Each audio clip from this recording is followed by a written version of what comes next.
you refer to Milei as a wannabe fascist. What's the part that makes him wannabe as opposed to fascist? And what can we learn from that in this country to help Trump be more wannabe in that sense? Yes, I think that's the key point, because being a wannabe fascist doesn't mean arriving at the fascist point.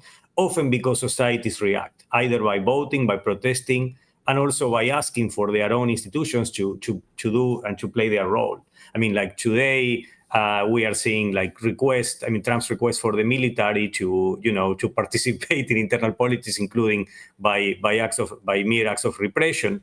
And the question is like, what happens in a democracy when people, including the military, do not follow the constitution and they follow the wannabe fascists? I mean, and fascism happens. Now, many times it doesn't happen because of things such as the ones we are doing right now, which is asking questions about power and being critical regarding what may be going on. Now, in Brazil, which is our neighbor, I mean, sorry, you asked me about Argentina. I would like to start with Brazil. In Brazil, and which is our neighbor in Argentina, and they had a similar kind of mini Trump, which was former President Bolsonaro. He also imitated Trump. 1 year later, he lost the elections and he attempted a coup d'etat. And the difference between Brazil and the US is that Bolsonaro has been put on trial and he now has been he's a criminal and he has been convicted of those crimes of attempting to a coup d'etat. Now, the question is about Argentina and the US. In Argentina, they have seen Brazil. In the US, they don't seem to care, or even worse, Trump is like punishing Brazil for the separation of powers in their own democracy. And all these things are interconnected. And I think the question goes, in Argentina, it relates to a warning from Brazil, but also a kind of message from the US that everything goes. That everything goes, that there can be incredible amounts of enrichment by those in power, incredible amounts of unconstitutional acts every single day, and nothing happens. So this is very much in the open, and here the US has an incredible role to play in either sending a democratic message or an anti-democratic one. I mean, I know it goes that way, right? What does history show us about the relationship between a fascist or would-be fascist leader and the necessarily the disposition, but the material context of the population at large? So, following World War I, Germany was in a pretty dark place, particularly following the Treaty of Versailles, and they were put in a position where there was like sort of broad national humiliation and material deprivation. I get there's two parts of that relationship, right? There's the fascist and the fasci, I guess. What in a more modern context where you have, I think we definitely have a bunch of different strains of complaints by the American public that range from material deprivation to large segments feeling like they've lost social, they've had social deprivation loss, like no longer having a certain privilege.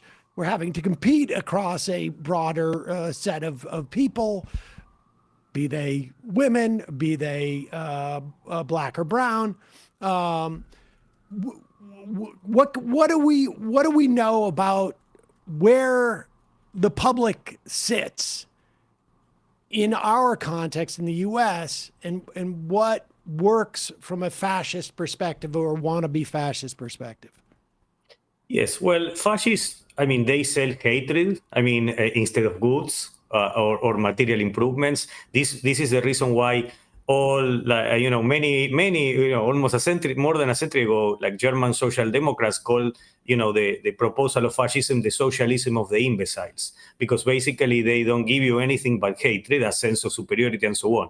And that goes so far. at some point, economic crisis and poverty kicks, and that is the reason why many people lament. They have supported this kind of anti-democratic choices. And sometimes that takes time, and society suffers. So I cannot be extremely optimistic here. I mean, of course, we know that once. At least from my position, it's clear that people like Trump or Milei are not improving the living conditions of the majorities. So at some point that will kick in. But again, it often takes a lot of time, and sometimes we don't have that much time. I mean, the governor of California said, recently, by 28 we might not have an election, and I'm afraid to say is that the wannabe fascism it wants to become fascist, and maybe that will be the case. But it's hard to know, and it depends on all of us. I mean, to really make it clear that we don't agree with this. Well, to what extent does social science have a number as to the demand for hate? In other words, if they're selling hatred, right? Everybody likes material improvement, but not everybody is really in the market for hatred to satisfy them, even in a short-term basis, right? And there's obviously close to half, if not half, based upon the 2024 election. But I would suspect that there's less than half. But the question is how much less than half, and also how much do you need to sustain it over the course of an extended period of time? Well, in that, Argentina might be an interesting case to answer the question, because we don't have this kind of anti-democratic institutions such as the Electoral College. We changed the constitution many years ago because, our constitution was very similar to the one in the US, but we don't have that anymore. And there were two rounds in the presidential election. In the first round, 30% voted for Milei, I guess, among those, homophobes and misogynistic people were clearly among those. And then probably another, to have the majority, another right-wing kind of center-right voted for him in the second round. Now, those are easy to peel off in a situation like that in Argentina. And in Argentina, we have something that maybe the US didn't have, which is a collection of many dictatorships. And some people remember them. I was born, right before one of them, and people of my generation remember them. Now, the question is, people that are younger and they have always lived in democracy, and sometimes they don't realize what they have.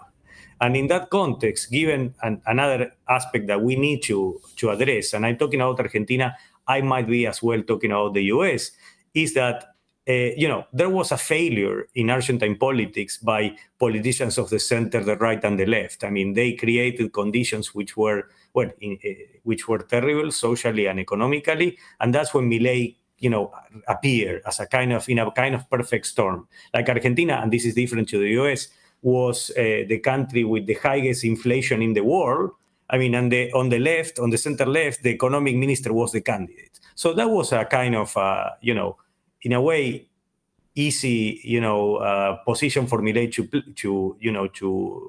to represent. That is to say that he was against that. He represented anti-politics. Now, Argentine voters and Argentines in general are very impatient with this, and already they sent a big message last month.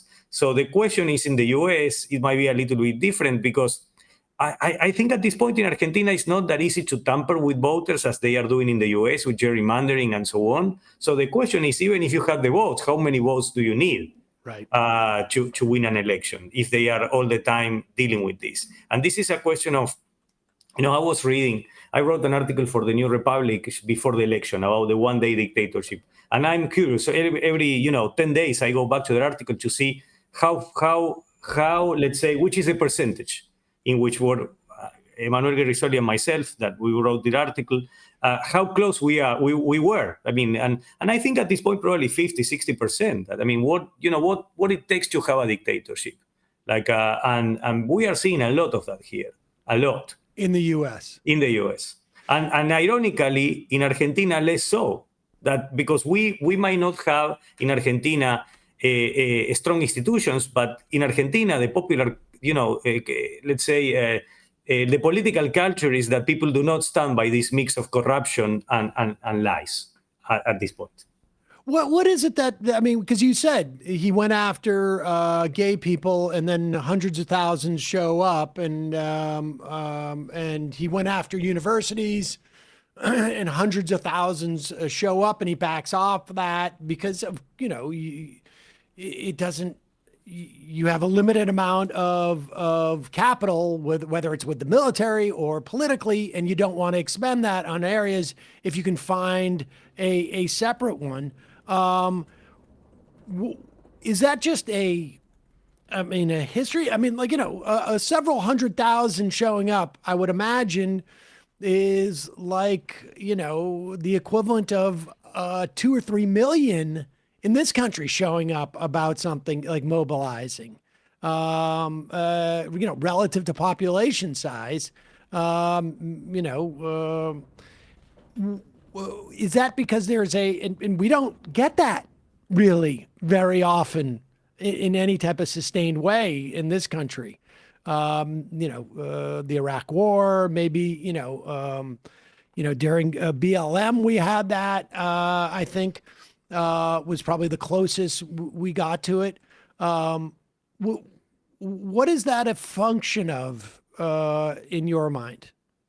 Well, I mean, the equivalent will be, it's very symbolic, right? Like it will be as having every now and then the Washington Mall and, and I don't know, and the main squares in every city full of people. I mean, that's the message, like that people mobilize in order to give a message to those, to those in power. In the US, I mean, there is an ambient effect in which, I mean, things that are said and done every day should be provoking, people in terms of reactions and protests. Donald Trump has doubled his net worth, which means he's made billions in 9 months as president. That's a little suspect. Yes. And even with the history of corruption that we have in Argentina, I don't think this will be acceptable. Voters, express their concern with for less than $1 million. How much of it is a function of simply a sort of tradition or a history or mistrust of politicians and the political system that may exist in Argentina, because there is a sort of like a more of a history of having a political turmoil, but also how much of it is like a political leadership that doesn't respond to that? Like I would imagine there are the social structure and fabric of Argentine society, and I don't know this, but I would imagine is sewn together in a way with more traditions of labor power and solidarity in certain areas than perhaps in the United States, at least in the past 100 years or so. But what impact does like political leadership have to do in this respect as well? Well, in Argentina, there is a tradition of being suspicious of politicians across the aisle, and then again, like our history of dictatorships, we know. I mean, many of us at least know what dictatorship is. We have lived it, and it involved these kind of connections that we are talking about, like of course higher level of repression, but also incredible amounts of corruption. And poverty, because the result of that also is poverty, and whenever someone or something resembles the past, then many people are worried that this is just another pattern that we have lived. And I think Milei was given a vote because it was a message. There was dissatisfaction with the typical politicians. And people were willing to give a pass to someone who was self-described as crazy. I mean, in terms of what is interesting is that in terms of practice, Trump is way more, I would say, radical than Milei.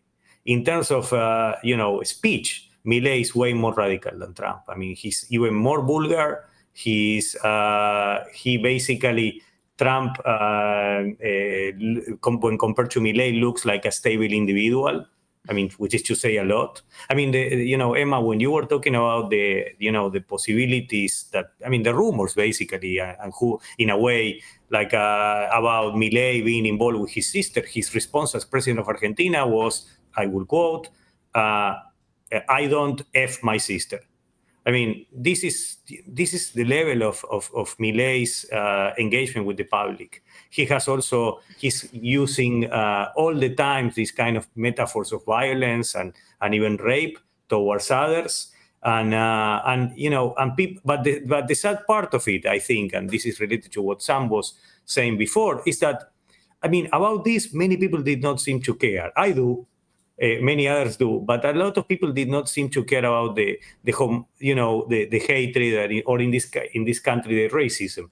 And a philosopher, like a very famous, radical philosopher, Theodor Adorno, said that when he was, after the Holocaust and so on in the 1960s, he was surprised about the resurrection of the German right, and he said that people like us, we care a lot about rights. But many people do not care about that, and the message they get is when economic conditions provoke more poverty, and that's when they realize, what's going on. And sadly, many people will see that part, not the parts about rights. In my view, the two are together. They go together. They are part of an ideological project, which is, as I have called it, wannabe fascism. Well, Frederico Finchelstein, we will link to your books, one of which is Wannabe Fascist, at majority.fm. Thanks so much for your time today. Really appreciate it. Thank you. Hey, folks, don't forget to hit the subscribe button and check out our daily show. We do it every day at 12 p.m. Eastern for about 2.5 hours. We even take phone calls. You should check that out.